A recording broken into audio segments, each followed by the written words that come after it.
રાજકોટ ભાજપના નેતા અતુલ પંડિતની એક પોસ્ટથી વિવાદ જોવા મળી રહ્યો છે।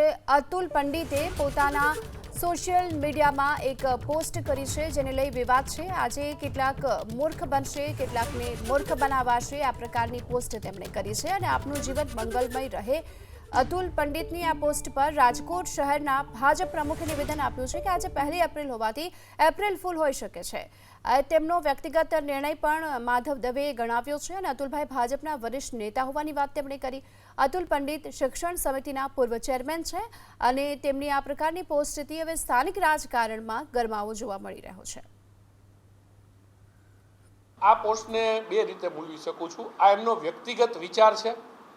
આ વિચારને હું કોઈ પણ વાત સાથે જોડતો નથી।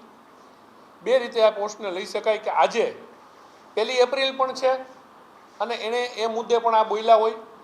અતુલભાઈ જૂના કાર્યકર્તા છે, કસાયેલા કાર્યકર્તા છે, એટલે હું નથી માનતો કે એમનો કોઈ બીજો ઈરાદો આ બાબતનો હોઈ શકે।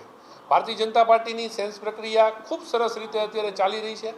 કાર્યકર્તાઓમાં ખૂબ ઉત્સાહ છે, એ આપ પણ જોઈ રહ્યા છો અને દરેક કાર્યકર્તા જે કામ કરતો હોય એને પોતાની માગણી રજૂ કરવાનો અધિકાર છે અને એ અધિકાર મુજબ ખૂબ પારદર્શક પ્રક્રિયાની રીતે આ સેન્સ પ્રક્રિયા આજે ચાલી રહી છે અને વર્ષોથી આ પ્રક્રિયા ચાલતી આવી છે ભારતીય જનતા પાર્ટીમાં।